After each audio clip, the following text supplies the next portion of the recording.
Welcome back to another installment of Saving Ophelia, this time with the title being a bit too literal for my liking. These videos haven't always been as close to real time as they are now, but the events you've been watching have always been in the right order, so things happen in the order you've been seeing things happening. This time though, I'll have to deviate from that a bit because, well, I was recording the videos that was intended for this week's and next week's episodes when things went, well, haywire. As you will see, the main issues in these events were a bad part and, well, questionable craftsmanship, but a small measure of stupidity and clumsiness on my part was also involved. Fortunately though, I have very competent help not too far from Ophelia in the shipyard that's, well, 2-minute walk away.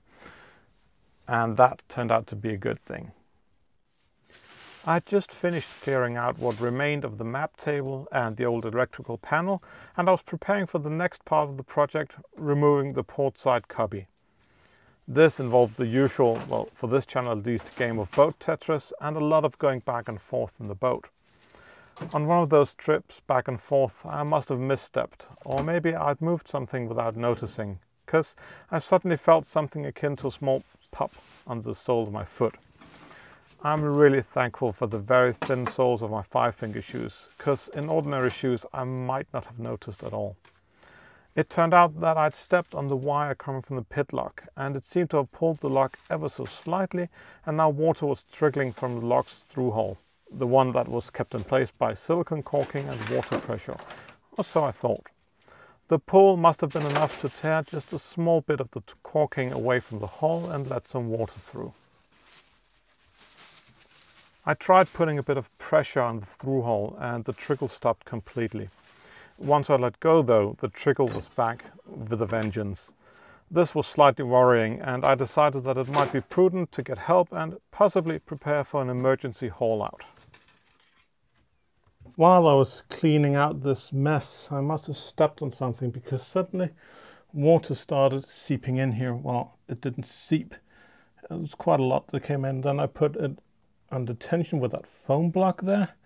That seemed to stem it, but I think it might be a good idea to have a little chat with the shipyard and see if I can get Ophelia on land, as in right now. So off I go. After hearing my description of the issue, the owner of the shipyard agreed that it would probably be a very good idea to get Ophelia in the heart as soon as in any way possible. So she immediately called one of her crane operators and asked him to take a look at Ophelia's issue and prepare for a haul out. Time was a bit of an issue here because the boat storage hall where Ophelia would be lifted into is quite empty at this point, and it was rented out for a opera event in this coming weekend. And within the next couple of hours, the people behind the event would start setting up their equipment, and then we would have a very hard time getting Ophelia in. So we were in a hurry. Now, the crane operator, who's also an old sailor, came down and took a look at Ophelia, and he was very worried about that pit lock because, well, it clearly wasn't waterproof anymore. Well, that's kind of the issue here. And it was loose. So he brought some sealant and we tried to fix it in place, but it just didn't take. The pit lock just came loose again and the water would come pouring in. So we agreed that the pit lock had to go so we could fill up the hole properly. And he arranged a temporary solution. He clearly knew what he was doing. He grabbed a piece of plastic that had on a boat and then some old rags that he had in his bicycle. And it was all wound up pretty hard and then stuffed into the hole when we yanked out the pit lock. And then an old board from when I pulled out the settee area stuff was wedged in place to keep everything firmly pressed against the hull. This slowed down the water significantly, but it was clearly a very short-term solution, which also required the pump to be in place and running all the time. With a temporary plug in place and a very strict do not touch order, the crane operator set out to find some conical wooden plugs so we could close up the leak properly. See, my clumsiness triggered this issue, and this was where my stupidity was on full display, because I should have had plugs for exactly this issue lying around in the boat, and I do have them somewhere, except that I might have moved them out of the boat when I moved a lot of the other mess around. So yeah. Anyway, he found some conical wooden plugs, and the biggest one he had matched the pit lock. Well, it was actually a bit bigger than the pit lock at the widest place, so it should seal up the hull quite nicely.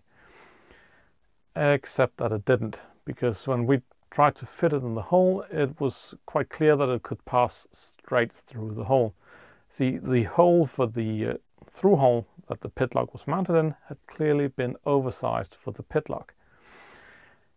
Yeah, this was an issue, and we tried several different solutions to see if we could do something, and we ended up actually taking a sponge, foam rubber one, and then putting that across the hole and then ramming the plug into that. That compressed the foam rubber around the hole, and it made the hole small enough that the plug could actually seal it. So we had a fairly good seal and it could stay in place. But it didn't seem like a very good solution for the long run, and would have to keep tight for at least a couple of days before we could haul out. Well, more accurately 4 or 5 days. So it had to be okay. So the crane operator set out to find a different solution to check on the crane, but we might still be able to, at this point, to just pull Ophelia out of the water if the opera company hadn't started setting up yet. So he went on to check on his crane so we could get everything going. And of course they had started to set up already, so we were now stuck in the water for quite a while. Since Ophelia was now stuck in the water for more than a few hours, the crane operator set out to fashion a conical plug that would absolutely fit the hole and plug it. And well, it took him a while to make that, and I kept an eye on the other one. And when he returned, we wanted to switch the budgie solution for this real plug. But it turned out that he had wasted a bit of effort here, because we couldn't get the other plug out. It was very firmly stuck. And it also seemed to seal quite well. There wasn't a lot of water. Well, there wasn't any water coming in, it seemed. So we decided in the end to leave the slightly budgie plug in place and gave it a few notches with a hammer to make absolutely sure that it stayed in place. I was then told to keep an eye on it for a couple of hours, because if it held up for an hour or more, then it would keep up until Monday. So that was where we were at. So the leak has been plugged. Actually, the plug that was in here is too small, but with that, what do you call it, sponge, really a plastic one, a foam rubber one, but that sponge around the plug meant that it fit perfectly. And I have a backup if that one fails for some reason, but this one didn't exist when we had that plugged in. But once we had it plugged in, we couldn't get it out again and get this one mounted, so we decided to leave this one in place, and it seems that it holds up. It's going to be a few days before we can get Ophelia lifted out of the water, and until then she's going to have to stay here, and I'm going to keep an eye on her just to be absolutely sure that nothing else goes wrong. And I don't know if I explained it, but what actually happened was that, let's see if I can find that lock. It should be at the end of a wire somewhere. Let's see, the end of this wire somewhere. No. The other end. Yeah, there we go. So this little fella here is the pit lock. It records the speed through water while this paddle wheel. The faster it spins, the faster the boat is going. And well, usually there would be a something wider here at this end, and then you put this piece through a hole in the hull, and this one can then be screwed down towards it, and then you have a press fit where you have some kind of a seal on both flanges, and that presses tightly against the hull and closes everything off. But as you can see, something's missing on this one. Yeah, the flange on the outside was missing for some reason, and the only thing holding this in place was actually some silicone caulking. It's pure luck that this one didn't pop out earlier. So good thing this happened while I was here, because given this situation, a large wave could actually just have popped it out.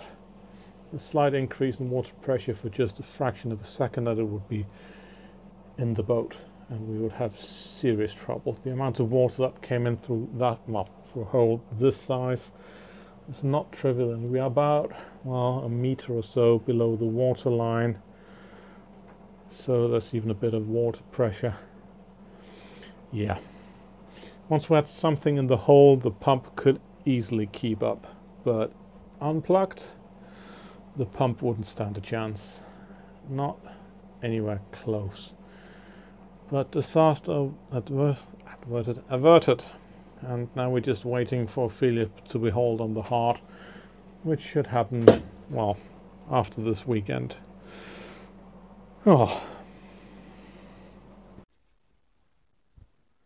The plug has now been in place for, well, more than 24 hours, and it's holding just fine, and there isn't any water coming in anymore.